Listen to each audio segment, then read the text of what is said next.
between a real vampire, a psychic. So in her video, she's talking about in the introduction there the difference between a real vampire and a psychic or an energy vampire and a folklore or mythical quote unquote vampire. And she says that people have been asking her if she knows anything about that, and she says that she's not an expert on vampires. I don't want to say that I'm an expert on vampires in any way, shape, or but I know a lot about this topic in particular. I've done a few other episodes and talking about like videos on here about vampires. I just started doing vampires true crime and vampires from history and just posted a video about that like yesterday, last night. I've already talked about, some of the vampire covens and the difference between a sanguinarian, that is a drinking vampire, a vampire that participates in bloodletting and consumes life fluid. And I've talked about the psychic or the energy vampire. And in reference to that, I've recommended this book right here several times, The Psychic Vampire Codex, a manual of magic and energy work by Michelle Bellinger. This book here has a lot of information about the vampire subculture and the existence of vampires and the different types of vampires that there are. The most basic way to look at it is a vampire who consumes life fluid is known as a sanguine or a sanguinarian vampire, and they do exist within the vampire culture. And then there is the psychic or the energy vampire, which you can learn about both of those in this book.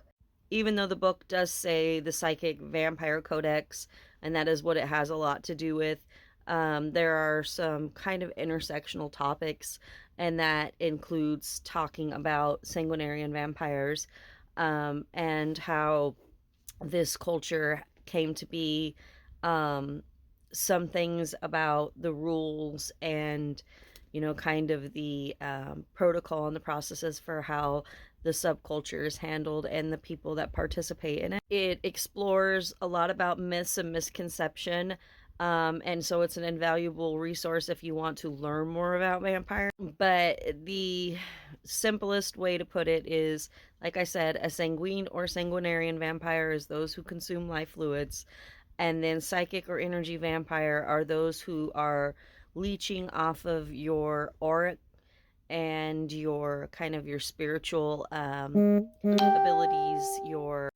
if you're a strong empath, if you're a clairvoyant.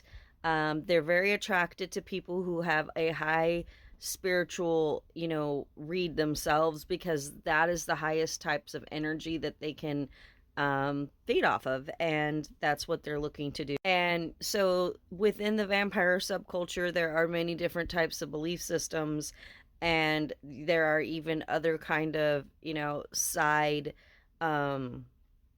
little like titles and subtitles and things that different people might subscribe to. And there are different covens. Like I said, each coven has their own kind of practices and ways of interacting with the community, but there is a lot more out there than just this. If you go and you start Googling sanguine vampires, if you go and you look up energy and psychic vampires, you're bound to find plenty of information now. But the Psychic Vampire Codex is one of the first books that actually came out referencing and emphasizing the vampire subculture.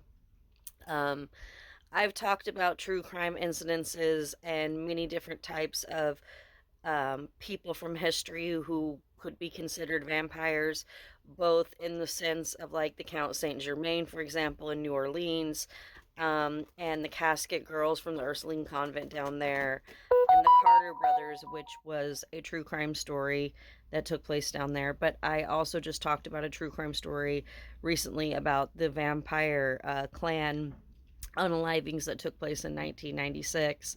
And I'm starting to talk about other things related to that. But there's just so many different types and subtypes of vampires, and so much to talk about within the vampire mythos that, to say that you were an expert, I think you would have to study a lot and research a lot on the topic, which I have done because I've always been interested in it. but I still feel like, there's just so many different things to learn about. It's important to know the difference between real vampires as they identify themselves openly, and vampires from mythology and from fiction, and what has been thrown out there when people are talking about their experiences with psychic vampires and energy vampirism, as that pertains to, Nosferatu and the myth of the vampire as we've seen it in television and movies. So, this is a great source if you want to kind of shatter some misconceptions, um, and explore various myths about what psychic vampires really are, how they operate, and the major differences between a sanguine and a psychic vampire. So I hope that helps everyone out today. Again, like I recommended to her, if you're interested in this topic, read this book, check out my videos if you'd like, because I've talked about it a lot, and I think that's kind of how this ended up running together, because I was already talking about vampires in many different aspects, and vampires just continue to keep slipping in through here because people have wanted to hear more content from me about them, since evidently I um, know a lot about it. So, yeah, that's what I have to share today. And if anybody else has anything else to share that knows about sanguine vampires and psychic and energy vampires, get in on the TikTok and let's start talking about it. Till next time, have fun, stay safe, and enjoy spooky seasons, as it's now September.